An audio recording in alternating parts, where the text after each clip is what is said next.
شیعہ حضرات نماز پڑھتے وقت جو ٹکی سجدے کی جگہ پہ رکھتے ہیں اس کی حقیقت کیا ہے؟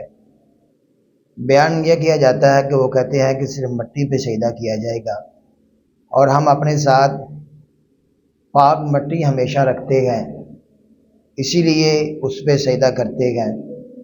ہاں، یہ بات بالکل ٹھیک ہے کہ نبی مکرم صلی اللہ علیہ وسلم نے مٹی پہ سجدہ کیا ہے، اور حت الوسع انسان کو مٹی پہ سجدہ کرنا چاہیے۔ مساجد کے اندر جو پتھر وغیرہ لگے ہوتے ہیں یہ بھی مٹی کی ہی ایک قسم ہے، مٹی سے نکلتے ہیں، اور اسی طرح چٹائی پہ بھی سجدہ کیا جا سکتا ہے۔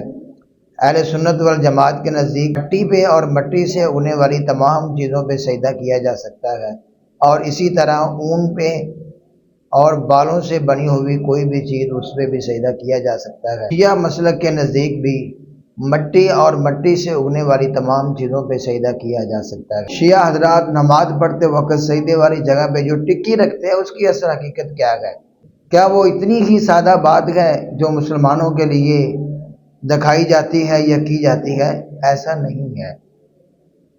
ہاں، اگرچہ بے شمار مساجد کے اندر مٹی پہ نماز پڑھی جاتی ہے، پتھر پہ نماز پڑھی جاتی ہے، فرش پہ نماز پڑھی جاتی ہے تو اچھی بات ہے، چٹائی پہ بھی نماز پڑھی جائے تو وہ بھی اچھی بات ہے، اور بڑی ہی خوشی والی بات ہے کہ حرم کے اندر الحمدللہ مٹی پہ نماز پڑھی جاتی ہے، پتھر بھی مٹی کی ایک قسم ہے تو پتھر پہ نماز پڑھی جاتی ہے، یہ بھی بڑی خوشی کی بات ہے۔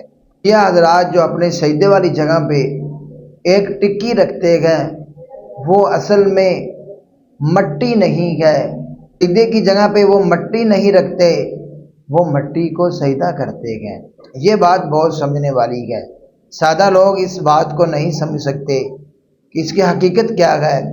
وہ مٹی اصل میں خاک کربلا ہے، اصل میں وہ خاک کربلا کو سجدہ کرتے ہیں، وہ خاک کربلا کی تعظیم کرتے ہیں، مٹی پہ سجدہ نہیں کرتے، اور کربلا کی مٹی کی تعظیم کرنا یہ شرک ہے، کسی بھی چیز کی تعظیم کرنا یہ شرک ہے۔ اتنی عام فہم نہیں ہے کہ شیعہ لوگ حدیث پہ عمل کرتے ہیں اور وہ مٹی پہ ہی سجدہ کرتے ہیں، اسی لیے ہمیشہ اپنے ساتھ مٹی رکھتے ہیں۔ اگرچہ شیعہ مسلک کی کتابوں میں یہ بات موجود ہے، مٹی سے اگنے والی تمام چیزوں پہ سجدہ کیا جا سکتا ہے، وہاں پہ خاک کربلا کا ذکر نہیں ہے۔ موجودہ شیعہ حضرات نے ایز تعظیم کا درجہ دیتے ہوئے خاک کربلا کی ٹکی لیتے گئے اور تعظیماً اس پہ سجدہ کرتے گئے، جو بالکل غلط ہے، اس کا اسلام کے ساتھ کوئی بھی تعلق نہیں ہے، اور اگر واقعتاً تعظیم کرتے گئے یہ اللہ کی عبادت نہیں ہے